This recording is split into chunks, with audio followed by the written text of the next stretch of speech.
Tous verront combien Dieu est grand.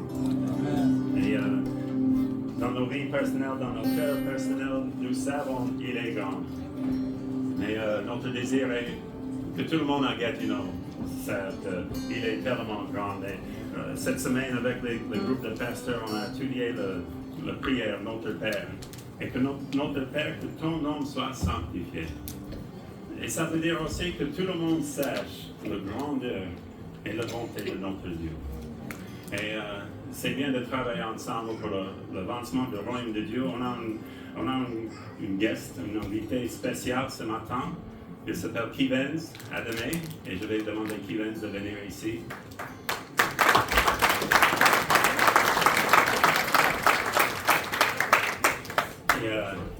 Et, il est papa de 3 enfants, 3 fois. Il est mari d'une femme. C'est bon chiffre. Il y a plusieurs choses que j'aime de Kivens. D'abord, il nous encourage d'aller hors de le bâtiment avec l'Évangile. Et particulièrement, il a travaillé beaucoup dans les cités. Il veut encourager les gens de suivre Jésus. Il est disciple de Jésus-Christ et il aide les disciples de Jésus-Christ suivre Jésus. Il est aussi le surintendant adjoint des assemblées de la Pentecôte du Canada, de Québec. Donc il a une grande responsabilité ici à Québec pour nous aider comme pasteur, mais aussi pour tout le district de Québec. Donc bienvenue, Kivens. Ça fait du bien de nous voir ici. Et je vous donne notre parole. Je vais être bref. Bonjour tout le monde, ça va bien? Ça fait un moment qu'on ne s'est pas vu. Donc comme vous avez entendu de la part de pasteur Mark, il s'en est passé des choses depuis mon passage. Je vais vous demander de prier pour le district. Parce que c'est une nouvelle saison. Et c'est une nouvelle saison qui va se faire dans la continuité. On va bâtir sur ce qui a déjà été fait, dans l'espoir d'aller plus loin. On veut aller plus loin pour honorer ceux qui nous ont précédés, ceux qui sont passés avant nous, qui ont prié, qui ont travaillé, qui ont jeûné, et qui n'ont peut-être pas vu tout ce qu'ils ont demandé au Seigneur. Mais nous, on veut le voir. Donc, on va aller plus loin. Mais ce n'est pas seulement une saison nouvelle pour le district, c'est aussi une nouvelle saison pour vous. Parce que depuis mon passage, vous avez également reçu un nouveau pasteur, pasteur Marc et sa famille. Et je vais vous demander, je vais vous encourager, vous inviter dans cette nouvelle saison à saisir toutes les opportunités que le Seigneur va vous donner. Non seulement d'aller plus loin, de servir, de semer, de vous investir dans cette œuvre-là, de collaborer ensemble. Et pourquoi pas aussi de renouveler cette alliance que vous avez faite avec Dieu quand vous êtes arrivés au Seigneur, de renouveler une alliance les uns avec les autres pour travailler ensemble, bâtissant sur ce qui a déjà été fait. Et je vais au passage saluer le pasteur Gérald. Bâtir sur ce qui a été fait pour aller encore plus loin. Et une prière que je vais vous inviter à formuler durant cette nouvelle saison, c'est: Seigneur, n'attends pas une nouvelle génération pour faire éclater ta gloire à Gatineau. Fais-le avec nous. Si tu pensais à une autre génération, Seigneur, il n'y en a pas question. On est là, fais-le avec nous. Parce que nous, on veut voir ta gloire. Et donc, j'en dirai pas plus. C'est un plaisir pour moi d'être avec vous ce matin. On est resté attaché à Gospelby en passant. Je suis resté avec ma famille à l'église Gospelby, mais ça fait plusieurs semaines qu'ils ne m'ont pas vu. Mes nouvelles responsabilités font en sorte que je suis un peu plus mobile, ce qui explique que je sois dans votre région ce week-end. Et donc, merci de m'accueillir. Que la paix, la grâce, la joie et la puissance du Saint-Esprit se multiplient ici au nom de Jésus. Voilà. Merci, Pasteur Kivens. Et merci pour votre cœur. Que nous sommes ensemble. Hein? Nous sommes ensemble parce que Jésus est mort pour nous et que Jésus nous aime. Et j'apprécie beaucoup ce que Pamela a partagé ce matin avec de dons en action. Donc si vous sentez que vous êtes un peu à côté, vous n'êtes pas vraiment engagé, mais vous voulez être engagé, Pamela a un cœur pour vous de vous aider à trouver votre place dans le corps de Christ. Et moi aussi, c'est quelque chose cher à mon cœur. Parce que Vous êtes faits dans l'image de Dieu. Chacun de nous sont faits dans l'image de Dieu. Et nous sommes bien faits dans l'image de Dieu. Et Genèse chapitre 1, verset 8 disait, donc 26, faisons les êtres humains à notre image et qu'ils nous ressemblent vraiment. Donc c'est la volonté de Dieu que nous ressemblons Dieu, vraiment. C'est incroyable de penser que nous sommes faits dans l'image de Dieu, nous pouvons entendre sa parole et on peut comprendre sa parole. Chaque personne du monde entier. Et une chose que j'aime de Jésus est qu'il nous voit comme nous sommes créés dans son image. Il le sait. Nous sommes créés dans son image. Il sait les potentiels que chaque personne a dans nos vies. Merci Audrey de partager ton témoignage ce matin. C'est merveilleux ce que Dieu a fait dans toute ta vie et ce qu'il va faire dans ta vie aussi. Mais c'est vrai pour nous tous. Nous sommes faits dans l'image de Dieu pour sa gloire. Parfois, il y a des gens qui ont beaucoup de temps pour passer dans l'église, comme moi. Je suis souvent ici dans ce bâtiment. J'essaie d'être moitié dans le bâtiment, moitié hors de le bâtiment, juste pour constamment que nous soyons dans le public et avec les gens pour les aider. Comme Abraham était une bénédiction à toutes les nations, nous sommes une bénédiction aussi pour la ville de Gatineau. Mais il y en a parmi nous qui ne peuvent pas être dans ce bâtiment beaucoup. Vous êtes toujours au travail, vous êtes en général, vous passez beaucoup de temps au travail, au marché, et vous faites beaucoup de choses ailleurs. Et c'est mon désir que vous soyez soutenus aussi, parce que soit ici dans l'église, soit hors de l'église, vous êtes témoins de Jésus. Et vous êtes, il n'y a pas de favoritisme dans le royaume de Dieu. Il n'y a pas un rôle plus important que l'autre. Il n'y a pas une personne ici plus importante que l'autre parce que Dieu nous aime tous dans la même manière et il nous voit tous dans son image. Et il est fier de sa création. Quand il a créé la terre, il a dit tous les animaux, la terre, le ciel, il a dit que c'est bon, c'est une bonne chose.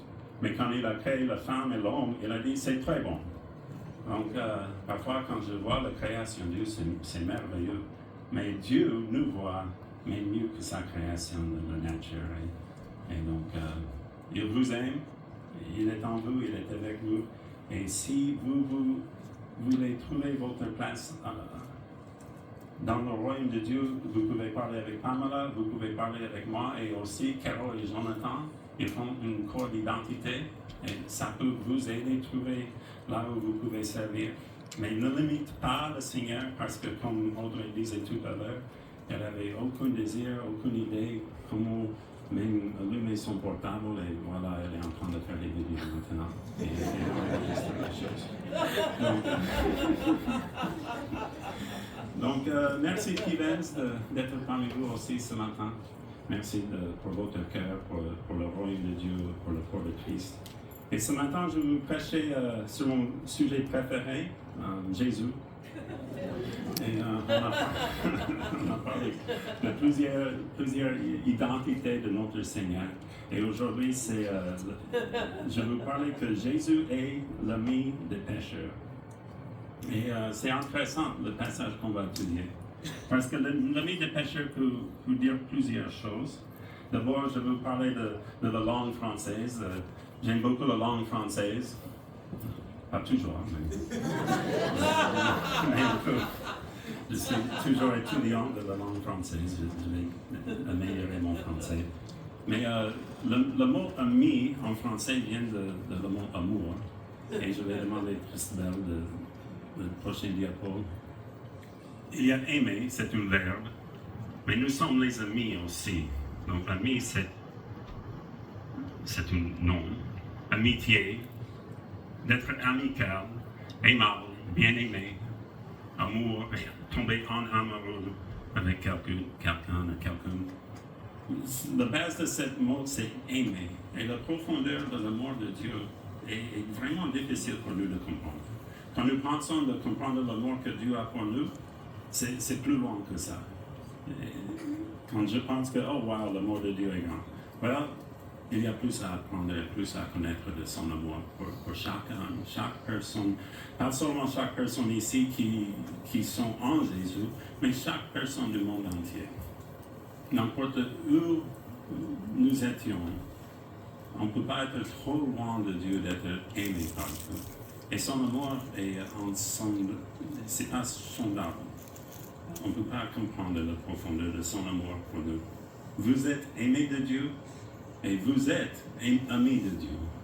On a parlé une autre fois, si vous faites la volonté de Dieu, si vous écoutez la parole de Dieu et si vous obéissez la parole de Dieu, vous êtes considérés les amis de Dieu.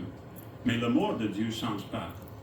On ne peut pas être aimé plus, ou on ne peut pas être aimé moins par le Seigneur. Il nous aime point. Et cet amour est inconditionnel.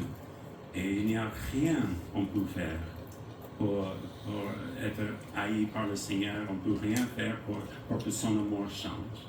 Mais je veux être ami de Dieu. Donc ça veut dire aussi que j'aime le Seigneur. Et nous aimons le Seigneur, et le Seigneur nous aime. Et l'exemple d'Abraham, dans Jacques chapitre 2, verset 23, ainsi s'est accompli ce que dit l'Écriture. Abraham eut confiance en Dieu, et cela lui fut compté comme justice. Et il a été appelé ami de Dieu. Je veux être appelé ami de Dieu. Je veux avoir cette relation proche avec Jésus. Il y a beaucoup de religions dans le monde, il y a beaucoup de règles à suivre, mais personne ne peut les suivre.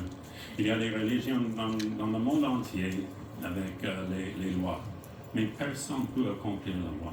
La loi ne suffit pas. Et toutes les règles, toutes les religions, c'est pas possible pour l'être humain d'accomplir la loi. Mais Jésus l'a fait sur la croix, pour nous. Et c'est pour ça qu'il est mort sur la croix, pour que notre amitié, notre relation avec lui peut être réétablie et restaurée. Et nous pouvons être unis avec Jésus et unis avec les uns les autres. En Luc chapitre 7, versets 36 à 50, on va lire le passage entier.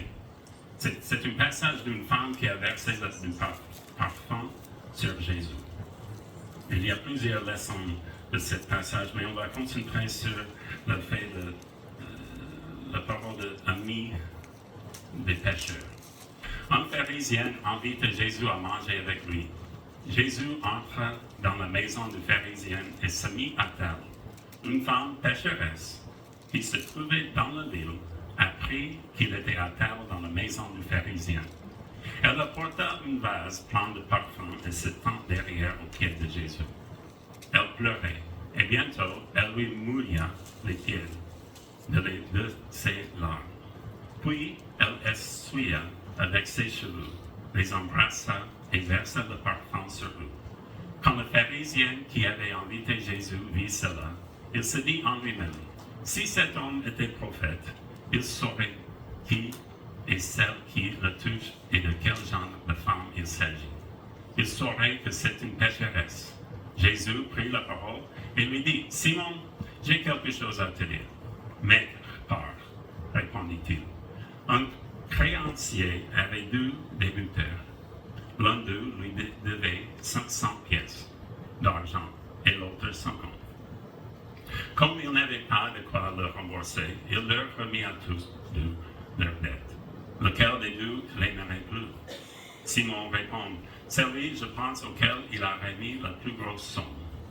Jésus lui dit, tu as bien jugé. Puis il se tourna vers la femme et dit à Simon, tu vois cette femme?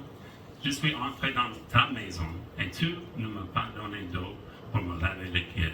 Mais elle les a mouillés de ses larmes et les a essuyés avec ses cheveux. Tu ne m'as pas donné de baiser, mais elle, depuis que je suis entré, elle n'a pas cessé de m'embrasser les pieds. Tu n'as pas versé d'huile sur ma tête, mais elle a versé du parfum sur mes pieds. C'est pourquoi je te le dis, ses nombreux péchés ont été pardonnés, puisqu'elle a beaucoup aimé. Mais celle qui a long pardon, peu aime peu. Et il dit à la femme, tes péchés sont pardonnés. Les invités se mirent à dire en eux-mêmes, qui est cet homme qui pardonne même les péchés? Mais Jésus dit à la femme, ta foi t'a sauvée, pars dans la paix. Mais merci Seigneur pour cette parole. Merci Seigneur pour ce passage. Aide-nous de comprendre ce que tu veux que chacun et chacune comprenne ce matin de ce passage. Seigneur Saint-Esprit, parle à nous. Aide-nous à comprendre ta parole. Aide-nous de mettre en pratique et aide-nous d'enseigner les autres à faire pareillement, Seigneur, et que ta parole change nos vies, change nos cœurs. Et aide-nous à marcher avec toi et dans l'amour pour toi et les uns pour les autres. Comme tu aimes les pécheurs, Seigneur, aide-nous à aimer les uns les autres profondément. Au nom de Jésus. Amen. Et donc, qui est ami de Dieu? Nous avons déjà dit qu'Abraham est ami de Dieu. Mais dans ce passage, qui est ami de Dieu? Est-ce que c'était la femme pécheresse qui était amie de Dieu ou est-ce que c'était le pharisien? Est-ce que c'était l'homme qui voulait inviter Jésus pour parler avec lui, qui sait les questions qu'il voulait parler? Mais souvent, les pharisiens n'étaient pas vraiment avec Jésus, ils étaient très suspicieux de Jésus. Ils étaient des hommes religieux qui voulaient juger tout le monde et ils jugeaient et critiquaient Jésus parce que Jésus était ami des pécheurs. Mais dans cette situation, Jésus a montré que c'est cette femme qui est son amie.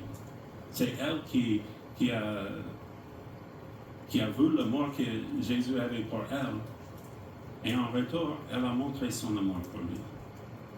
Donc je crois pour être ami de Dieu comme Abraham, il faut d'abord croire dans l'identité de Jésus, qui est Jésus.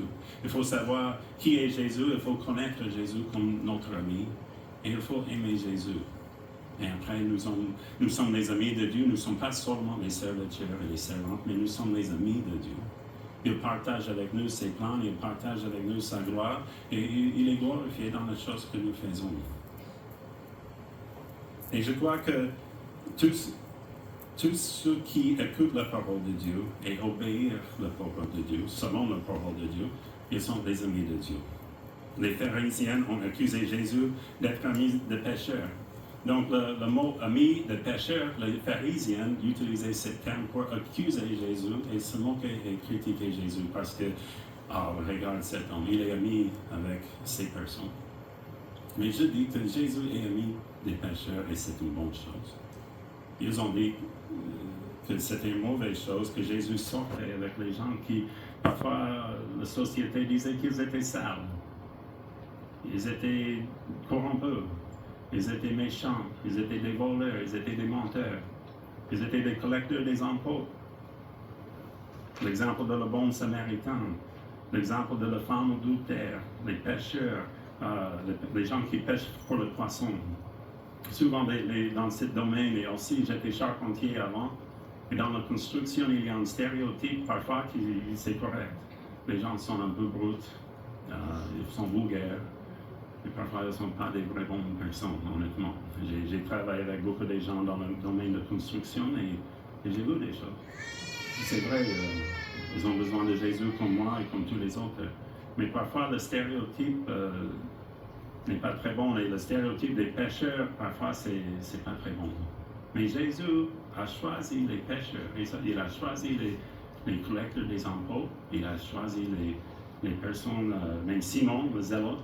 Il était comme un révolutionnaire. Il était vraiment un homme violent qui voulait combattre contre le gouvernement de Rome. Et Jésus a choisi cet homme pour être son disciple. Il est ami des pécheurs, Jésus. Et il se trouvait souvent avec les personnes qu'on n'attendait pas. Et même nous, même moi, même toi. On peut parler de beaucoup de gens dans la Bible qui étaient considérés des personnes qui étaient pécheurs. Mais nous aussi, nous étions pécheurs. Et quand Jésus est venu vers nous avec son amour, c'est lui qui nous a aimés d'abord. Hein? Ce n'est pas nous qui a aimé d'abord. Souvent, les gens pensent que je dois gérer tous les problèmes de ma vie avant d'aller vers Jésus, mais c'est le contraire. On va vers Jésus et c'est lui qui change nos cœurs. Et dans Matthieu chapitre 9, verset 13, nous lisons: le Fils de l'homme est venu. Il mange et il boit, et ils l'ont dit, c'est un glouton et un buveur, un ami des collecteurs d'impôts et des pécheurs. Mais la sagesse a été reconnue juste par ses enfants. Il faut avoir la sagesse dans sa vie. Et Dieu nous donne la sagesse parce qu'il marche avec nous. Mais aussi, j'aime comme Jésus a respecté tout le monde. S'il y avait une personne dans le Nouveau Testament que Jésus ne devrait pas parler, c'était la femme près de la puits, la femme samaritaine qui était près de la puits.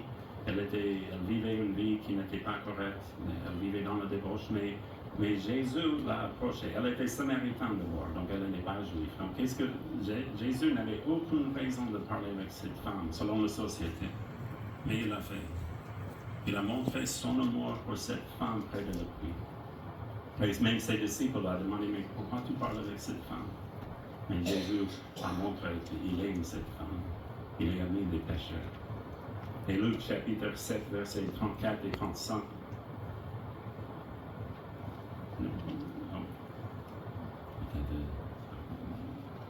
Parce qu'il y a Luc chapitre 7, verset 35. Voilà. Le Fils de l'homme est venu, il mange et il boit, et venu c'est un glouton et un buveur, un ami des collecteurs d'impôts et des pécheurs. Et quand l'amour de Dieu, je voulais parler de Zachée un peu aussi, parce que Zachée a changé sa vie. Il était collecteur des impôts, il volait l'argent des gens. Mais après que Jésus est allé chez lui, après il est allé chez Zachée, Zachée a changé. Zachée, on a parlé avant que Zachée voulait voir Jésus. Il faut que nous voyions Jésus pour qui il est. Mais Zachée, qu'est-ce qui s'est passé quand il a rencontré Jésus? C'est que sa vie a changé énormément. Et son cœur a changé, sa vie a changé. Et après, il est devenu un homme différent. Et quand l'amour de Dieu est en nous, je vous promets que nous pouvons aimer aussi les gens. Et Zachée voulait changer. Il voulait donner l'argent qu'il a volé aux autres. Il a changé sa vie. Son cœur vers les autres a changé. Et je crois que nous pouvons changer aussi. Et quand nous comprenons l'amour profond de Dieu, nous aimons les uns les autres comme Dieu nous aime. Parce que nous voyons les uns les autres dans la même façon que Dieu nous voit. Et chaque personne que nous voyons dans la rue, ici à l'église, porte l'image de Dieu. Donc nous sommes créés dans l'image de Dieu, et donc nous portons l'image de Dieu. Et nous pouvons entendre la parole de Dieu, comprendre la parole de Dieu et marcher avec Dieu. Toi-même, tu portes l'image de Dieu, tes collègues portent l'image de Dieu, tes voisins portent l'image de Dieu, tes parents, tes enfants, tout le monde autour de vous porte l'image de Dieu. Donc si nous regardons ce matin les uns les autres, nous portons l'image de Dieu. Vous portez l'image de Dieu. Mais ça, pas seulement vous, mais les voisins qui sont difficiles. Les collègues qui sont difficiles. Ils portent l'image de Dieu aussi. Et il faut le traiter, il faut les aimer comme Dieu les aime. Qu'est-ce qui s'est passé avec la femme pécheresse après qu'elle a rencontré Jésus? Je crois qu'elle a compris l'amour de Dieu. Qu'est-ce qui s'est passé avec Paul? Il était sur le chemin à Damas. Et quand il était sur le chemin, sa vie a changé parce qu'il a rencontré Jésus. Il a expérimenté l'amour de Dieu et sa vie a été changée totalement. Qu'est-ce qui s'est passé avec moi? Qu'est-ce qui s'est passé avec toi quand tu as rencontré Jésus? Est-ce que maintenant il y a un amour ardent dans votre cœur pour les autres autour de vous? Je crois que nous sommes devenus des amis de Dieu. Nous comprenons ce qu'il fait dans nos vies personnelles et nous comprenons ce qu'il fait dans nos vies autour de nous, au travail, à la salle de classe, n'importe où que nous allons. Jésus nous montre ce qu'il veut faire avec nous. Et il montre son amour, pas seulement pour nous personnellement, mais pour les autres autour de nous. Et je veux terminer avec 1 Timothée, chapitre 1, versets 12 à 17. Je suis reconnaissant envers celui qui m'a fortifié, Jésus-Christ notre Seigneur, car il m'a jugé digne de confiance en m'établissant à son service. Moi qui étais auparavant un blasphémateur, un persécuteur, un homme violent. Cependant, il m'a été fait grâce parce que j'agissais par ignorance dans mon incrédulité. Et la grâce de notre Seigneur a surabondé avec la foi et l'amour qui sont en Jésus-Christ. Cette parole est certaine et digne d'être acceptée sans réserve. Jésus-Christ est venu dans le monde pour sauver des pécheurs. Dans notre exemple, qui était sauvé? Les pharisiens par les femmes qui est venues pour aller au pied de Jésus. On ne peut pas être pardonné si on n'accepte pas l'amour de Dieu.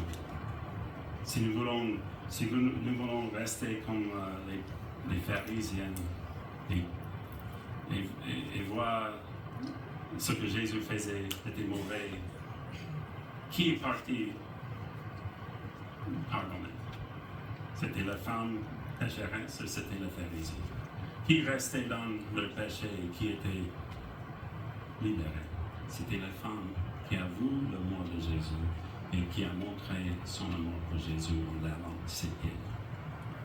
Jésus-Christ est venu dans le monde pour sauver les pécheurs. Si on ne réalise pas que nous sommes pécheurs, on ne peut pas être sauvés. Je suis moi-même le premier d'entre eux. Mais il m'a été fait grâce afin que Jésus-Christ montre en moi le premier toute sa patience et que je serve ainsi d'exemple à ceux qui croyaient en lui pour la vie éternelle.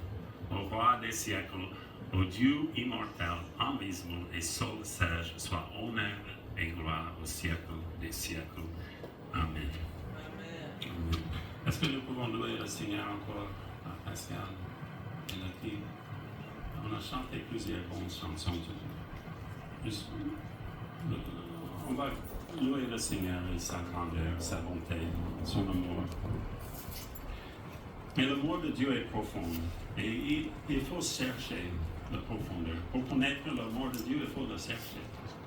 C'est comme j'ai parlé avec un frère hier. Quand nous cherchons, nous trouvons. Mais si on ne réalise pas qu'on a besoin d'être pardonné, si on ne réalise pas qu'on a besoin de l'amour de Dieu, parfois on veut comprendre les choses avant de le croire. Mais avec Jésus, il faut le croire avant de comprendre. Donc, quand nous mettons notre foi en Jésus et quand nous croyons en Jésus et qui il est, c'est là qu'on commence à comprendre cet amour profond de Dieu. Donc, comme Abraham, il faut le croire. Et Dieu vous aime. Nous sommes ses amis. Nous sommes aimés et nous sommes bien aimés par le Seigneur. Le Seigneur est tellement content et tellement fier de sa façon de vous créer. Et maintenant, il faut que nous laissons le Seigneur travailler dans nos cœurs pour la gloire de son nom. Et donc, merci Seigneur. Et je vous laisse avec une parole et on va prier. Aimons-nous les uns les autres comme Jésus nous aime. Quand nous étions les pécheurs, Jésus nous aimait. Quand j'étais pécheur, Jésus m'aimait. Il m'a aimé d'abord. Et son amour a changé ma vie et son amour a changé vos vies. Donc, aimez-vous les uns les autres. Seigneur, merci pour ton amour. Merci pour ton amour pour nous quand nous étions pécheurs. Aide-nous d'aimer les uns les autres sans jugement. Plus l'amour profond. Comme tu as aimé la femme pécheresse qui a lavé tes pieds, on ne sait pas ce qu'elle faisait avant. Mais nous savons que tu l'as aimé. Et tu as des amis de pécheurs, Seigneur. Merci de nous avoir aimés, Seigneur, avant. Et Seigneur, mets cet amour dans nos cœurs pour que nous pouvons montrer cet amour aux autres autour de nous. D'abord entre nous et aussi pour les gens ici à Gatineau et tout le Québec. Seigneur, sois glorifié dans nos vies. Nous te glorifions, Seigneur Jésus, et nous savons que c'est toi seul qui es le Dieu, le seul vrai Dieu. Seigneur, que ton nom soit sanctifié ici à Gatineau. Au nom de Jésus. Amen.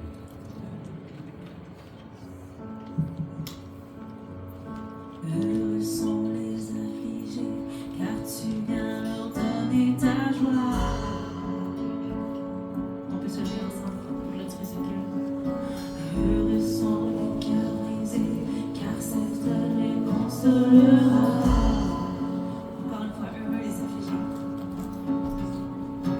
Heureux sont les affligés. pitié, car tu viens leur donner ta joie.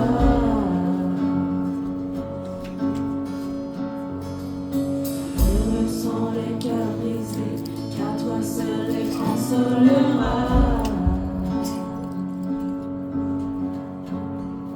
Car tu nous remplis d'une vie nouvelle, nous t'aimerons d'un amour éternel. Et tu ouvres grand les portes des cieux, nous voulons déclarer que tu es notre Dieu. Oh, oh, oh, oh, oh, oh, oh, oh, tu es notre Dieu.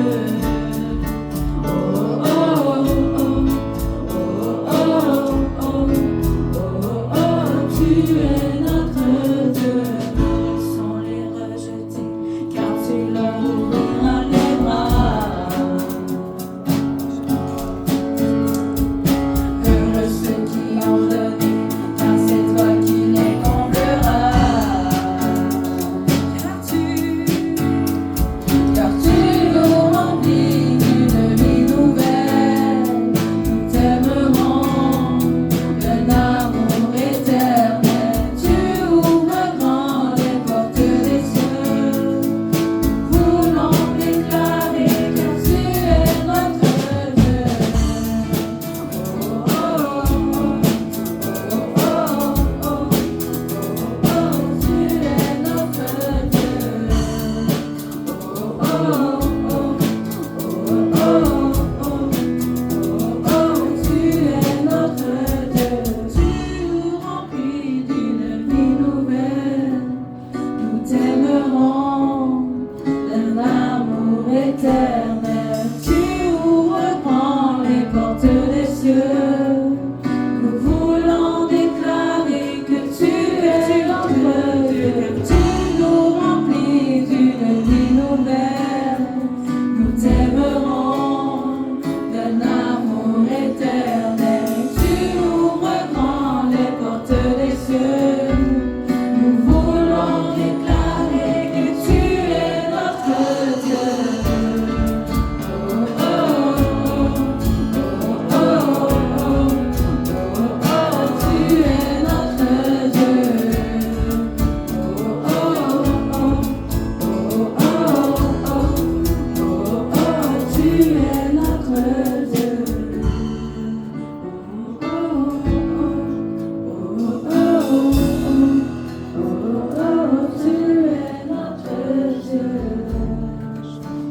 Oh, oh, oh, oh, oh, tu es notre Dieu.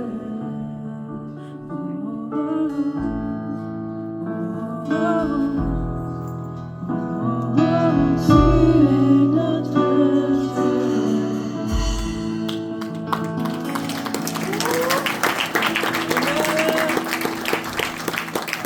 Merci Pascal et merci de prier. Il y a plusieurs personnes qui ont dit qu'ils veulent être baptisées. J'ai entendu 2 ou 3 personnes qui veulent être baptisées. Et il y a Françoise qui fait les enseignements pour les nouveaux candidats qui aimeraient donner leur vie à Jésus. Comme nous venons de chanter, il est notre Dieu, il est mon Dieu. Et si tu veux déclarer qu'il est ton Dieu, le baptême, c'est une façon de déclarer publiquement. Donc, il y a plusieurs personnes. Il y a aussi Georges qui donne les enseignements. Donc, il y a plusieurs personnes qui peuvent vous aider avec les premières démarches comme disciples de Jésus. Donc, si vous voulez donner votre vie à Jésus, si vous voulez être baptisé, n'hésitez pas de me demander et me parler. On va trouver une façon que vous pouvez être connecté avec Françoise ou Georges, si vous voulez. Et on va le faire. Donc, sois bénis. Aimez-vous les uns les autres. Bon dimanche.